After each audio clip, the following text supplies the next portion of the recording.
panneau 15 secondes et c'est parti. Ouf, ça a été donné un peu rapide. Ouais.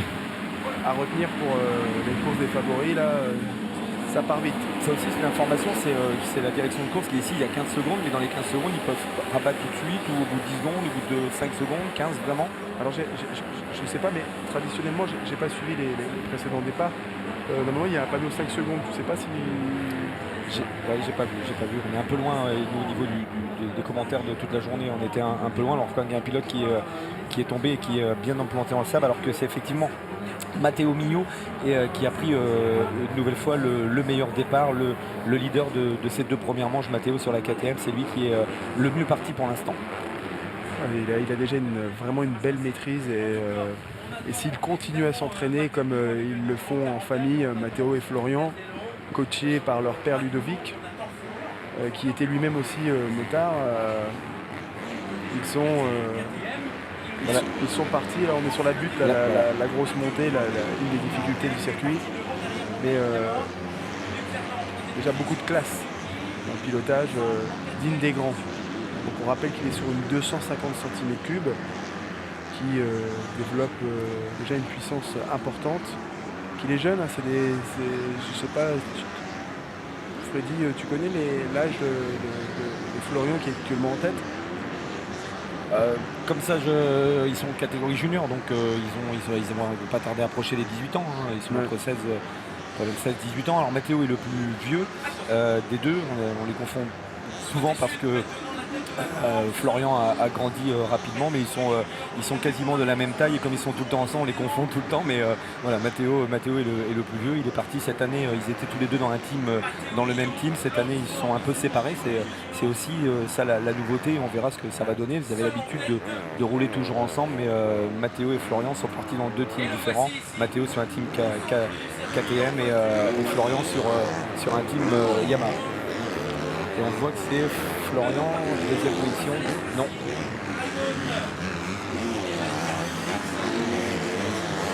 Ah non, c'est Bénistan, Thibaut Bénistan. Ah, il a fait ce qu'il a dit. J'ai rencontré entre midi, j'ai fait un petit tour au niveau des paddocks, et Bénistan, je suis tombé sur lui dans le stand des Miu justement. Et il me disait, mais là, la troisième manche, ça va être différent. Je vais prendre un bon départ et ça va être différent. Et il applique les deuxièmes, Thibaut Bénistan. Alors Thibaut Bénistan, qui est un excellent pilote de motocross, tout comme le sont les Mio, mais il a scoré un résultat qui entre à son palmarès et dont il se souviendra toute sa vie d'être champion d'Europe sortant. Là. Donc excellent pilote qui est à 4 secondes et 9 dixièmes de Matteo Mio. Donc on voit de plus en plus de bons pilotes de motocross qui viennent dans le sable, et bien entendu qu'ils ont raison, hein, ça représente un investissement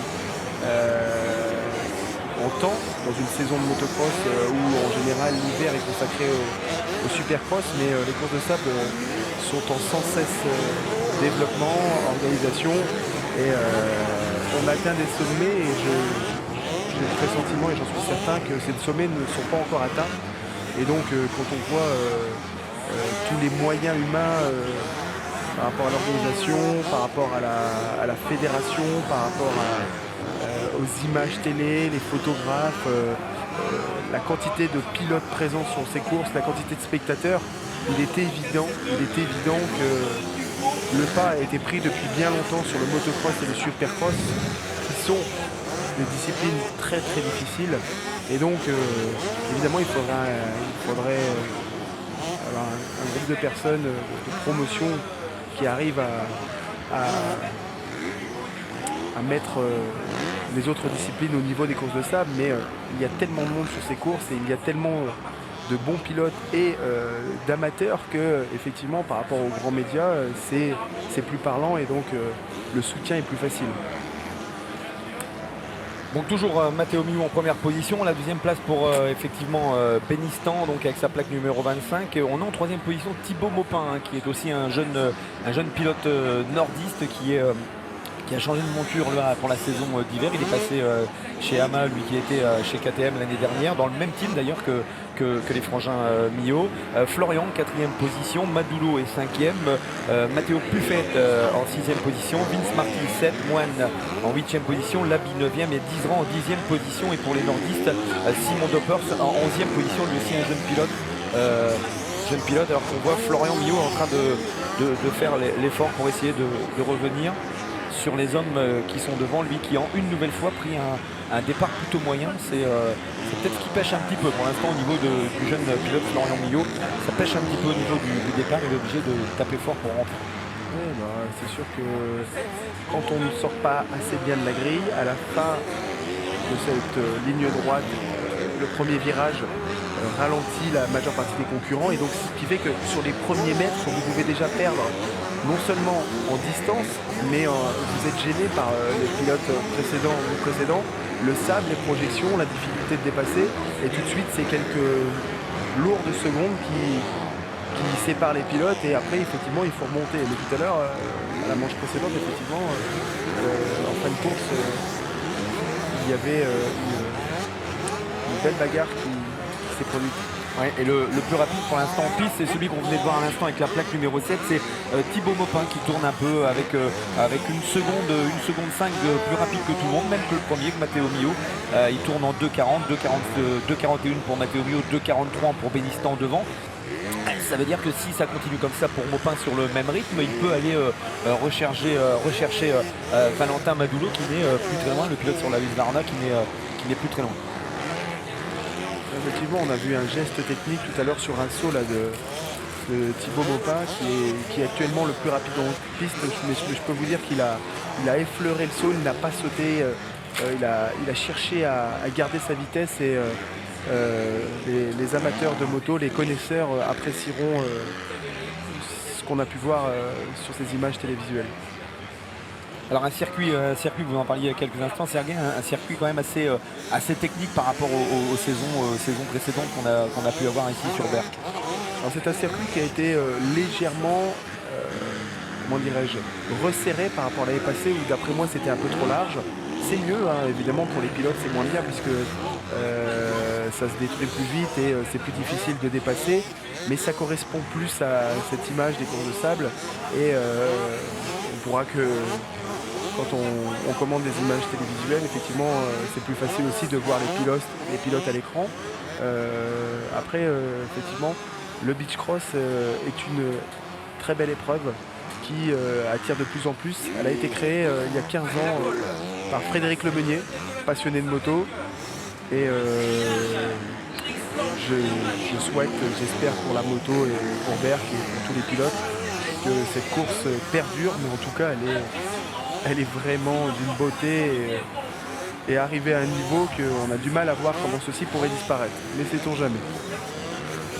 Voilà, donc on le voit, Thibaut Maupin à l'image, là il est revenu, on voit il est revenu sur le 25, Thibaut Benistan, les deux hommes sont au coude à coude, on les a là juste à l'antenne, les deux pilotes, donc effectivement il y avait un peu plus d'une seconde tout à l'heure entre les deux hommes, il n'y a plus cet écart, et voilà Thibaut Maupin qui est en train de faire l'effort, de prendre des traces différentes pour essayer de passer évidemment Thibaut Benistan qui est juste devant lui avec la plaque numéro 25. Oui, mais on voit clairement que Maupin est plus rapide que Benistan, mais que Benistan, tel un champion, est fort concentré et ne lâche rien, et donc ça ne permet pas pour l'instant à Maupin de pouvoir trouver l'ouverture et de passer. Mais regardez là, hop. Ça aurait pu encore une fois le faire. Le jeu des attardés n'a pas permis ce geste technique, ce passage sur cette vue que nous venons d'avoir. Alors qu'on revoit Matteo Mio, qui a 7 secondes, comme vous pouvez l'apercevoir. Ce n'est pas énorme, hein. 7 secondes, c'est une petite couchette, une petite erreur, et tout est relancé. Et on a pu voir sur l'image cette piste qui se scinde en deux, la partie où on a le poste 4, où c'est cette dune qui a été créée, où c'est plus rapide, mais il faut pouvoir passer cette partie un peu montante, et la partie droite qui est vraiment en serpentin, où on a vu au fil de la journée d'hier et d'aujourd'hui qui faisait vraiment perdre du temps au niveau des pilotes. Tout à fait, elle a porté préjudice à Jérémy Warnia, qui tout à l'heure était en bagarre pour la victoire. Et en quad, le quadeur champion d'Europe, Jérémy Warnia, qui malheureusement est arrivé en bagarre avec le premier. Ils n'ont pas pu utiliser la piste rapide. Il y avait un quad qui était arrêté. Romain Coupry, qui était troisième sur son quad Yamaha, et n'avait pas la possibilité de revenir. Et en réalité, le pilote a redémarré son quad et est parti. Et donc, ça a permis à Romain de passer Jérémy Warnia dans le dernier tour, alors que troisième c'était sa place, il ne serait pas rentré sur les deux hommes qui étaient Van Grinsven et Warnia qui étaient deuxième, c'était à la bagarre pour la première place. Alors pour nous c'est toujours plaisant à commenter, ça met un peu du piment. Quand on a le casque et qu'on se fait avoir de cette manière, je peux vous dire que c'est carrément rageant. Ouais. Effectivement, Jérémy ça y est, il a réussi à accuser le coup, mais au départ c'était un peu compliqué pour lui. Maintenant il a compris effectivement. Alors c'est un point d'organisation, c'est-à-dire que dès qu'il y a 4 quads ou 4 motos qui sont bloqués dans cette montée, les directeurs de course se mettent sur la piste et dévient justement dans cette chicane. Alors, je vous propose qu'on suive un petit peu cette bagarre là, parce que regardez là, on n'est plus qu'à 4 minutes de la fin de course et Benistan et Maupin sont roue dans roue, magnifique. Magnifique bagarre pour cette deuxième place, rien n'est joué et spectacle plaisant que nous offrent ces deux pilotes. On est toujours sur l'arrière pour la recherche de motricité. On essaye essentiellement de faire travailler l'amortisseur qui est relié au bras oscillant et qui commande la roue arrière pour essayer de délaisser l'avant de telle sorte à ce que, comme pour ceux qui ont la chance d'aller au ski, de ne pas planter dans la poudreuse ou de ne pas planter dans le sable. Et on voit que Maupin est revenu quand même assez fort et depuis qu'il est rentré, je pense que ça a été pas noté et indiqué pour Benistan, parce que depuis qu'il est rentré, voilà, il est toujours plus ou moins à même distance, il n'arrive pas à le passer alors qu'il était plus rapide dans les tours précédents. Mais là ça ne passe pas, hein. Il est toujours à peu près à la même distance de Thibaut Benistan qui résiste plutôt bien, ce pilote avec la plaque numéro 25. Je vous dis, on n'est pas champion d'Europe comme ça, donc forcément c'est un garçon qui a du métier et qui a l'envie de bien faire. Maintenant, rien n'est joué. Là, ils sont au taquet. C'est la dernière des 3 manches de ce week-end à Berck-sur-Mer. Et c'est chaud là. Ouais, et je regarde sur le pointage parce qu'il y avait Florian Millot qui était normalement dans la même seconde. Donc là, je vois que Maupin est là. Florian, on le voit pas alors qu'il était normalement dans la même seconde. Que Maupin, et on retrouve en 6e position Kilian Delreux, un pilote bien connu dans la région des Hauts-de-France, un pilote belge qui vient souvent nous rejoindre dans la région des Hauts-de-France. On a eu en image les 3 pilotes. Les 3 pilotes Yamaha. Bagarre pour la 2e place, magnifique bagarre. Alors sur qui mettez-vous une pièce? Regardez, là, un pilote a pris l'extérieur, l'autre à l'intérieur. Et regardez, le deuxième frère Millot.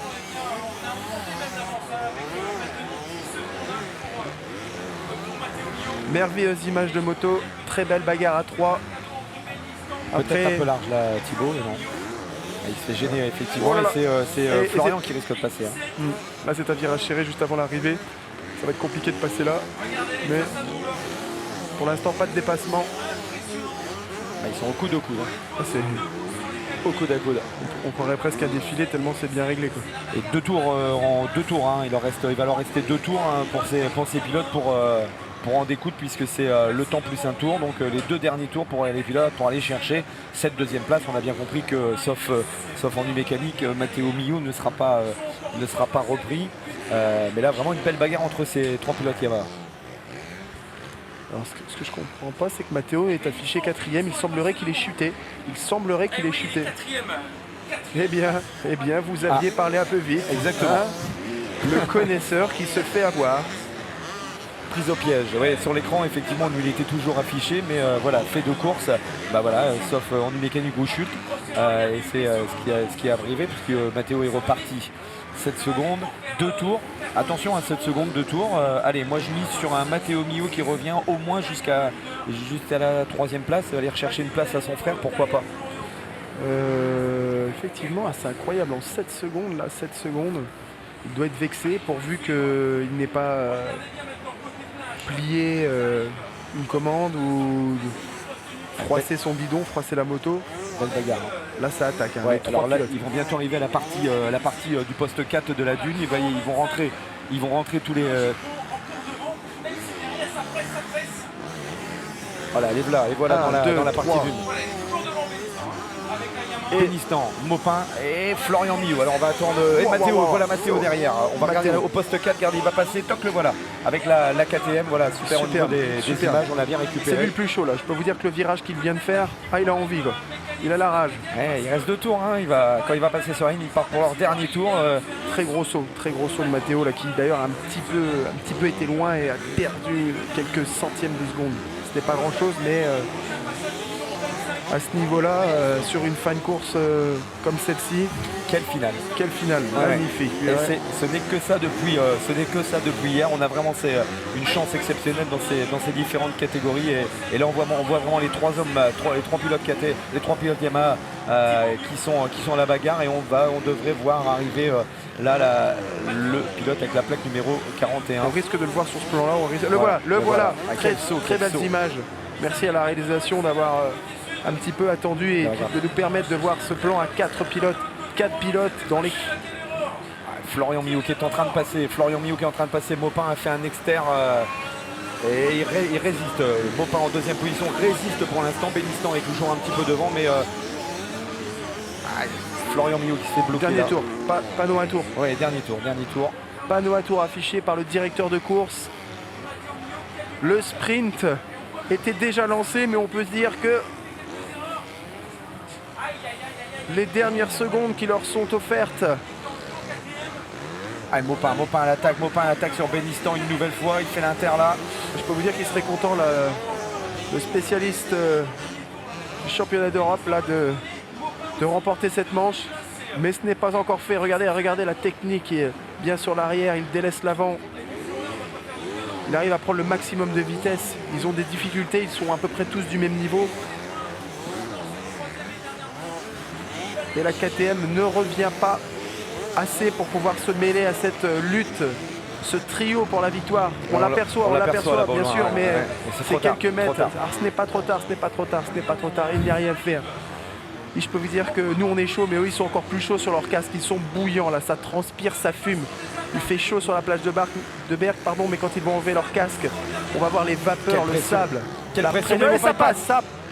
Oh oui, sur le saut, il tire plus loin. C'est passé pour Thibaut Maupin avec la plaque numéro 7. Attention parce que Bénistan est en train de réagir. Les voilà qu'ils arrivent. Maupin, Bénistan, et de ce fait Millau est revenu dans la roue. Florian Millau qui est, regardez, il est à l'attaque. Je ne sais pas si on le voit à l'antenne. Non, on ne le voit pas à l'antenne. Il est en train d'attaquer. Superbe, vous avez raison. Là, je viens de voir l'image. Bénistan. L'image de la KTM là, qui se rapproche.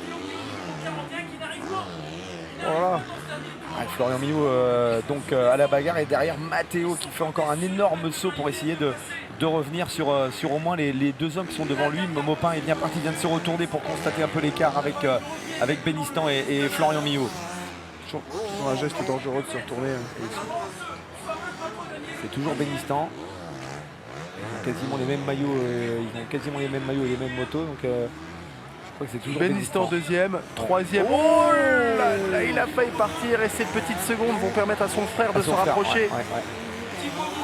La KTM juste derrière, mais ça va être trop court. Les 2-3 derniers sauts. Et voilà, il reste 3 virages.